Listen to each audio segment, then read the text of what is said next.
All right, guys, Halloween was yesterday, but for the archery world, it is Christmas time. All the new bows are gonna be coming out here in the next couple weeks. Today, we're reviewing the new Core SR from Bowtech. This is one of their new flagship bows. Lots of cool stuff going on with these this year. So we're gonna get into all the features on this. I think other than Elite, who already dropped, I think Bowtech is the first of the major brands to come out and launch their new models. So we'll go over all the specs as usual, some of the new features, what those features can do for you, and then we'll do the speed test as usual at 30 inches, 28 inches, with arrows going from like 525 down to I think like 385 is the lightest I have at the shop here. So let's get into the specs. So the SR, the Core SR is 33 inches axle to axle. You got a 6-inch brace height here, comes in right at 4.5 pounds. The IBO rating is 344. Now, that is faster than most of their flagship bows in previous years by about 15 feet a second. One thing I do want you to keep in mind is that rating is done in the performance setting. What I mean by that is on their draw length modules here, you probably see it says comfort on that side. If I flip this disc over, it'll be in performance. You will gain, 6 to 8 feet a second in performance mode. But it also makes that draw cycle significantly stiffer. It stacks a lot more right at the back end. 95% of the people I know like shooting these bows in comfort mode over performance mode. So with that increased speed, obviously it's just relative. You're still gonna be another 15 feet a second faster than last year's bows in comfort mode. Whether you're in performance or comfort, these bows are about 15 feet a second faster than last year's. 33 inches, 6-inch brace height, it's pretty much right on par with most other bows in this spec range. What's cool with the brace height that it makes Bowtech different is, the brace height is generally determined by the shape of the riser. And I've talked about this before, but the reflex or this shape in the riser, the more reflex it has, the shorter that brace height is. That's why you look at bows, really fast bows like, the Omen, PSE Omen, it's got like a 5 or 5.25 brace height, has a lot of reflex. What Bowtech does differently is the distance from the limb bolt to the pocket here, where the limbs seat, so the reflex is measured from the distance from the back of the limb here to the grip. By extending that pivot point further back, even though this bow has a 6-inch brace height, the geometry of the riser actually behaves and feels more like a bow with 6 3/4 or a 7-inch brace height. So even though you're getting that speed from a 6-inch brace height, you're getting the feel and forgiveness of a bow with a much higher brace height.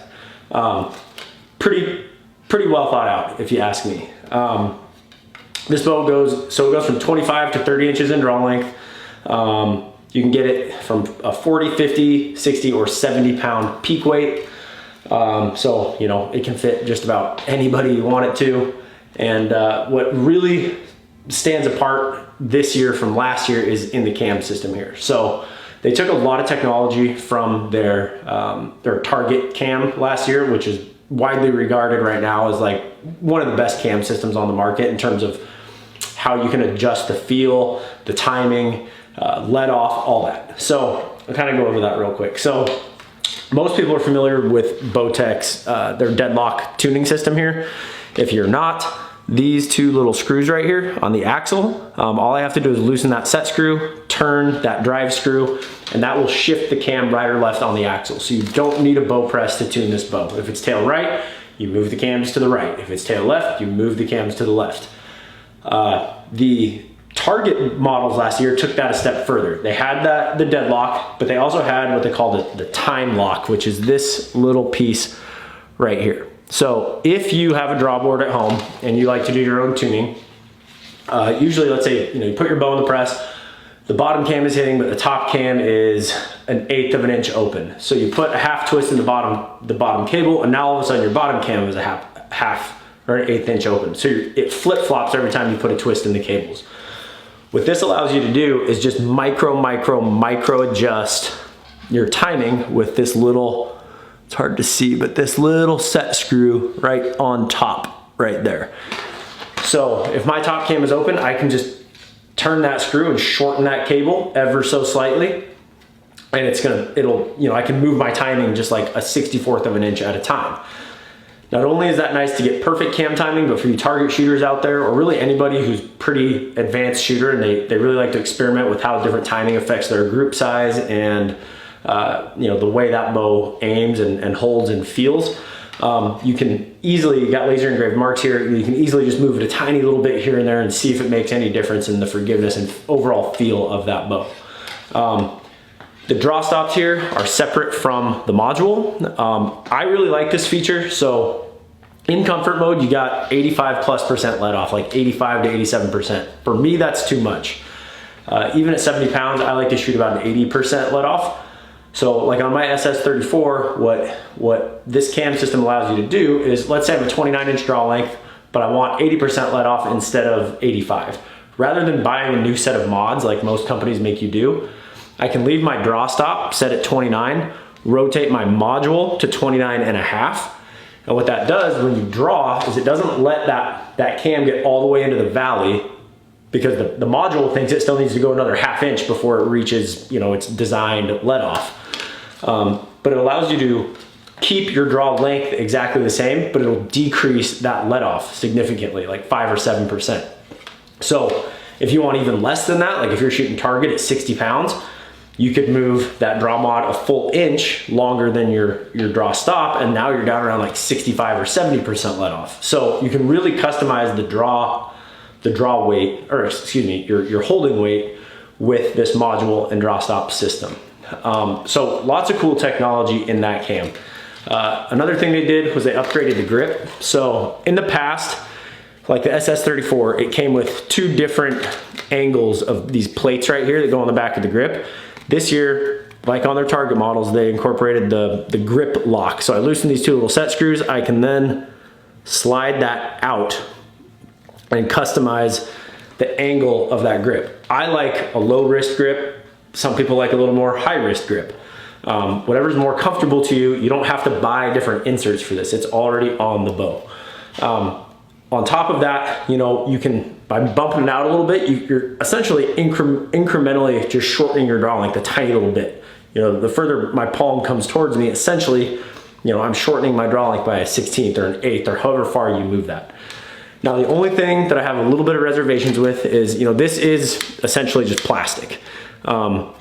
There's nothing other than tightening these screws down to hold this into place. And I have not shot this long enough to be able to test if over time, like let's say I have this bumped all the way out here and I tighten it down. Over time, I would think that would start to slip in. And if I over tighten those screws, because this is plastic, I'm a little worried that it might crack that piece right there. Obviously lifetime warranty on the bow. If that happened, they'd take care of you and send you a new piece, but it's just something that came to mind when I saw that. So you might notice that I have the sight on this bow as well. So this year they went with, similar to the bridge lock on the Matthews, they call this the core lock. Right now, black gold is the only sight making the dovetail that will fit through this. I would guess some of the other major sight manufacturers are going to manufacture a dovetail that will fit in this core lock slot. But just kind of keeping up with the rest of the industry, you want to really streamline everything. You get that sight right through the middle. This is obviously not like an integrated rest or a Hamskea Epsilon, but that will allow you to run your quiver up really tight to the bow no matter what brand quiver you shoot. On that note of the quiver, Bowtech, so Bowtech owns tight spot quivers as well. This is the Bowtech branded version of it, but the tight spot is coming out with one that looks exactly the same. This is a 4-arrow quiver, single piece.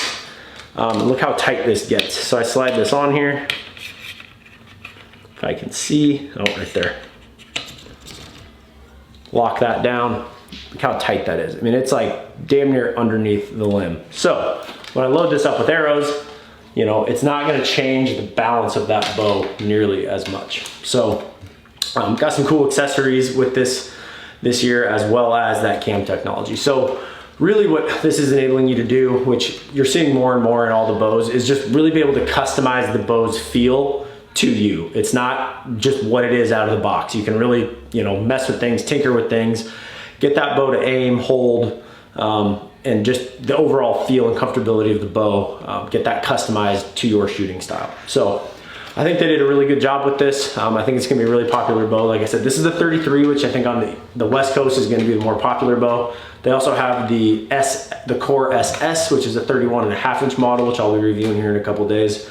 But yeah, I know I've been blabbing about this for a while, so I'm gonna go set up the chronograph. We're gonna run some arrows through it and see what kind of speeds this thing can produce. And keep in mind, I'm shooting this in comfort mode. Literally add like 6 to 8 feet a second to every number if you want to see what it shoots in performance mode. I've done it in the past and those numbers hold true. So just keep that in mind. People are gonna go, oh, that's slow compared to my whatever, but like I said, this is in comfort mode. So I'm gonna go set that chrono. We'll swing some slivers through it and see what she does. Okay, got the chrono set up here. First arrows, I got a 520, a 480, a 420, and a 382 grain arrow. So let me get this thing on.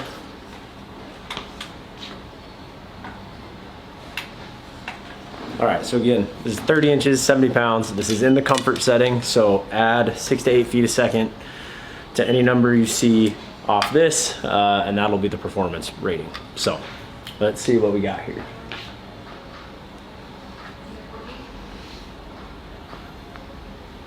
Man, that feels good. 278 with a 520. This is a 480.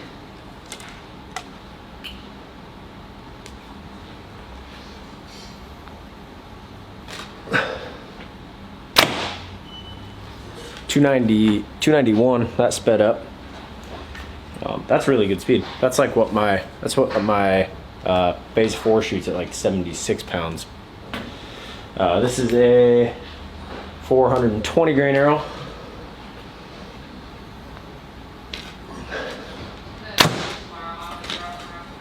.306, and then this is 382.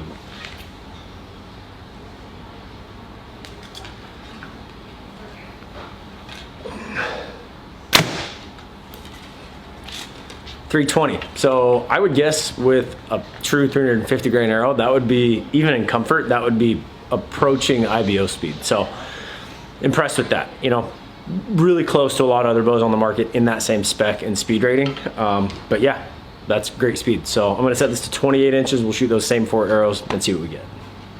Okay, so got it at 28 inches here. One thing I will say, shooting this, is this bow feels more solid at full draw. The SS34 is a very comfortable bow, but it's got a pretty soft back end. Like it's got a really long valley. The wall is good, but it just feels soft. This bow feels really, really rock solid at full draw, even in comfort mode where, you know, you got 85+% let off. I personally really like that. Obviously it probably depends on your shooting style. If you're a really relaxed shooting style, you might like the feel of the SS34 a little bit better, but I like the way this bow feels in the back wall. So I'll quit blabbing. Again, 28 inches. This is the 520 grain arrow, 70 pounds.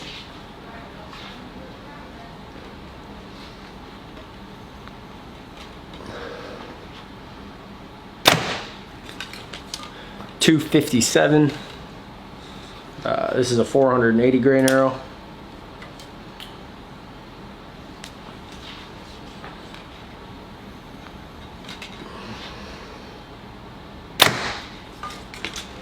.269, 420 grain arrow.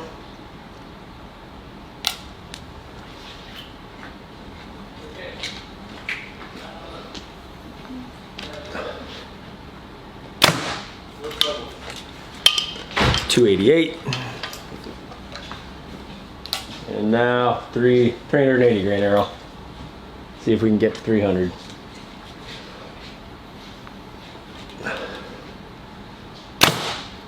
Oh, just shy, 298. But still great speeds. I would say, you know, if you're looking at a new bow this year, this is one. This should definitely be on your list of ones to try. I think what makes this bow so attractive, at least to me, is that you have so many options to customize the way this bow feels to you. Between the grip, you know, the timing, the draw stops and the modules, performance mode, comfort mode. It's just, you can really make it feel however you want. And in today's world, that's really what you're seeing is, you know, the industry as a whole, I think, is kind of plateaued in terms of performance-wise, what we can make, you know, how fast we can make a bow and still make it forgiving and fun to shoot. But being able to change all these different things and really change the way that bow feels and aims and holds is a really cool feature. So get on down to your local bow tech dealer. If you're in the Portland area, swing by. We have all these bows in demo right now. We should be getting our shipment for purchase pretty soon here. And yeah, as usual, remember, precision is the decision. Keep them in the middle. I'll see you on the range.